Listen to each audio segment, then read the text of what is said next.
اعوذ باللہ من الشیطان الرجیم بسم اللہ الرحمن الرحیم فاسألوا اہل الذکر ان کنتم لا تعلمون۔ قرآن کریم کا اعلان ہے اگر تم نہ جانتے ہو تو جاننے والوں سے پوچھو۔ علم بہت بڑی دولت ہے۔ بے علم نہ توا خدا را شناخت، بغیر علم کے اللہ کو بھی نہیں پہچان سکتے۔ قرآن کہتا ہے قل هل يستوي الذين يعلمون والذين لا يعلمون، جاننے والے اور نہ جاننے والے برابر نہیں ہو سکتے۔ اس لیے ہمارے لیے ضروری ہے کہ اگر ہم نہیں جانتے تو شرم نہ کرے بلکہ جاننے والوں سے پوچھے۔ آج افسوس کی بات ہے امت کا بہت بڑا طبقہ ہے پوچھنے میں شرم کرتا ہے۔ بھئی ہماری نماز کیسی ہونی چاہیے، وضو کیسی ہونی چاہیے، غسل کب فرض ہوتا ہے واجب ہوتا ہے، بہت بڑا طبقہ نوجوانوں کا ہے جن کو معلوم نہیں ہے۔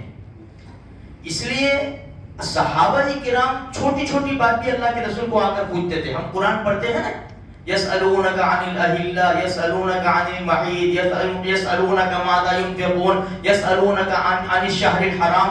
یہ صحابہ کرام کے سوالات ہیں جو اللہ کے رسول صلی اللہ علیہ وسلم کو کرتے تھے۔ یا رسول اللہ آپ سے یہ پوچھتے ہیں، یا رسول اللہ آپ سے یہ پوچھتے ہیں۔ جب صحابہ کرام اتنی بڑی بڑی ہستیاں کچھ نئی خبر ہوتی اللہ کے رسول کے پاس فوراً آ جاتے۔ آج ہمارے پاس علماء ہے، ہم نہیں پوچھیں گے تو میرے بھائیوں ہم زندگی کیسے گزاریں گے؟ اس لیے ضروری ہے کہ علماء کرام ہمارے پاس ہے، ہم ان سے پوچھ کر مسائل پوچھ کر اپنی زندگی چلاویں۔ نہیں پوچھیں گے تو نقصان ہمارا ہی ہے۔ اور دوسرا کیا ہوگا کہ جب ہمارے اندر سے دین جائے گا نا تو ہمارے چھوٹے لوگوں کے اندر دین نہیں آئے گا۔ قوم کے بڑے جب جانکار ہوتے، دیندار ہوتے، وہ بڑے لوگوں کا اثر قوم کے اوپر بہت زیادہ پڑتا ہے۔ اگر قوم کے بڑے ایسے ہو جن کو کچھ پڑھی نہ ہو، نہ مسجد کی نہ مدرسے کی، کچھ بھی نہیں، تو نوجوان طبقہ بھی ایسا ہی نکلے گا۔ اس لیے بڑے لوگوں کے لیے بہت زیادہ ضروری ہے تاکہ نسل محفوظ ہو جائے۔ قاری طیب صاحب نے اپنی کتاب ایک واقعہ لکھا ہے اورنگزیب رحمۃ اللہ علیہ کے زمانے کا۔ اورنگزیب یہ بھی خود عالم تھے، تو عالمگیر رحمۃ اللہ علیہ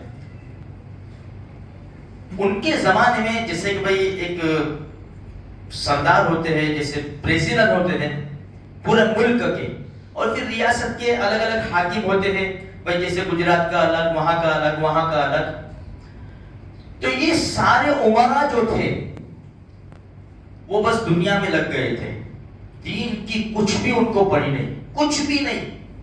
جب یہ طبقہ ایسا ہوگا تو جو عوام ان کے نیچے ہے ان کو کیا پڑھی ہوگی؟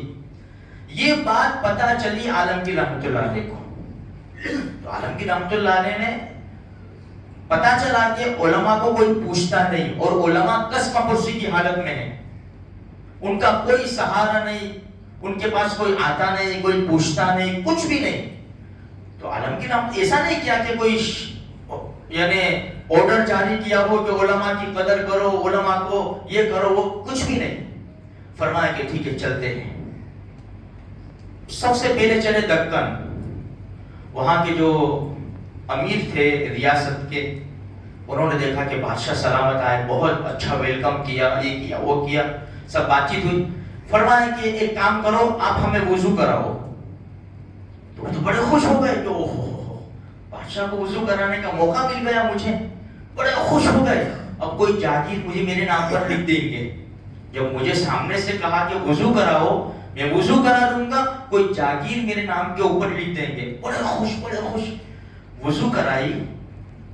وضو کرانے کے درمیان میں پوچھا عالمگیر رحمۃ اللہ علیہ نے کہ بتاؤ وضو کے فرض کتنے ہیں؟ وضو کب ٹوٹتا ہے؟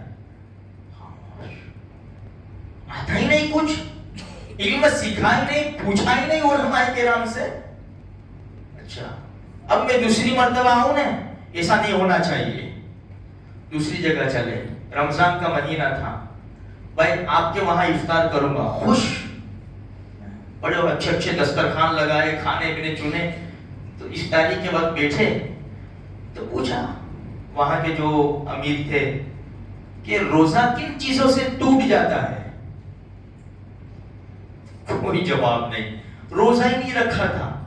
وہاں کے جو ریاست کے وہ تھے، روزہ ہی نہیں رکھا تھا، بس عیاشی میں پڑے ہوئے تھے. مال و دولت کی ریل چھیل تھی. ان سے 2-4 سوال کیے، پھر آگے چلے. پھر ان سے بھائی زکوٰۃ کتنے مال کے اوپر فرض ہے؟ سب جگہ کہہ کر آئے کہ اب دوسری مرتبہ آؤں نے تو میرے سوالوں کے جواب ملنے چاہیے. اب یہ تو چلے گئے بادشاہ سلامت، اب یہاں بے چینی، اب کیا ہوگا؟ یہ تو کرسی کا مسئلہ آ گیا. اب اگر ہم نے جواب نہیں دیے، علم نہیں سیکھا، تو ہماری تو کرسی کا سوال ہے، کرسی چلی جائے گی. اب علماء کے پاس دوڑے، اللہ کے واسطے آ کر ہمیں سکھاؤ. ہم نہیں سکھائیں گے بھائی. 500 ہوئیں گے مہینے کے، بولو اس زمانے کی بات ہے. ارے بابا 1000 دیں گے، 1000 تم آ جاؤ ہم کو سکھاؤ. 1000 دیں گے، 2000 دیں گے، پر ہم کو سکھاؤ تم. یہ چکر جو چلا نا، تو علماء کا بھی فائدہ ہو گیا الحمدللہ.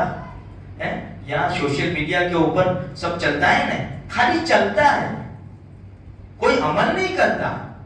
میرے بھائیوں، بھائی سب سے کم پگار علماء کا، سب سے کم پگار علماء کا سوشل میڈیا پر بہت گھومتا ہے. عمل دیکھا آپ نے؟ کوئی جگہ عمل دیکھا؟ 5 سے 6,000 7,000 اگر کوئی مسجد میں امام کو دے نا 10,000، ہم تو 10,000 دیتے. بات برابر ہے، بات بالکل برابر ہے. 10,000 دیتے، اس لیے کہ دوسری مسجدوں میں 5,000 6,000 ہے. میرے بھائیوں، اپنی دکان میں جو چھوٹا بچہ ہوتا ہے نا 14 سال کا، آؤ آپا، او بین آؤ، یہ جو بوا پالتا ہے نا، اس کو 10,000 تو دے دیتے، اس کو 10,000 دیتے. آ کے کہے نا میری اماں کی طبیعت خراب ہے، جا بیٹا 5,000 لے جا. ہاں، لیکن اللہ کا گھر دیکھو، معاف کرنا، ہمارے مسجد میں اذان دینے والے کیسے ہوتے ہیں؟ جاؤ مسجد میں اذان کی آواز، اللہ اکبر اللہ اکبر، اشہد ان لا الہ الا اللہ، انا للہ و انا الیہ. یہ اللہ کا نام، یہ اذان ہو رہی ہے. لاؤ 10-15,000 20,000 دو، اچھا اذان دینے والوں کو لاؤ. اپنی دکان میں مزدور نوکر کے ساتھ رکھیں گے جو چپ چاپ بیٹھا رہے، جو کپڑے کھول کے دیکھو یہ اتنے کا ہے، یہ اتنے کا ہے، آپ کو چاہیے. ایسا نہیں، اکھا اتر جاوے کسٹمر میں، اس کو بگھال دے، جب تک اس کی جیب خالی نہ ہو نا دکان سے باہر نہ نکلنے دے. ہم ایسا نوکر ڈھونڈتے ہیں میرے بھائیوں. افسوس کی بات ہے، بہت افسوس کی بات ہے. عالمگیر رحمۃ اللہ نے یہ چکر چلایا تو الحمدللہ بڑے لوگوں کے اندر دین آیا، علم آیا، تو چھوٹے لوگوں کے اندر بھی دین آیا. میرے بھائیوں، معاف کرنا، بعض باتیں ایسی ہیں جو ہمارے دل کے اوپر لگ جاتی ہے، لیکن ضروری ہے تاکہ ہمارے اندر بھی علم آوے، ہم بھی علماء کرام کی قدر کرے، اللہ کے گھر کو آباد کرے، قرآن کریم صحیح طور پر پڑھے، اذان صحیح طور پر ہماری مسجدوں میں ہوئے. یہ ہماری بہت بڑی ذمہ داری ہے. ورنہ دیکھو جاؤ کیسی اذانیں ہوتی ہے، کیسی اذانیں. ارے اذان تو ایسی ہونی چاہیے روڈ پر چلتا ہوا انسان کھڑا ہو جائے. معاف کرنا میرے بھائیوں، اللہ تبارک و تعالیٰ مجھے بھی، آپ کو بھی اور سارے مسلمانوں کو دین کی صحیح سمجھ عطا فرمائے.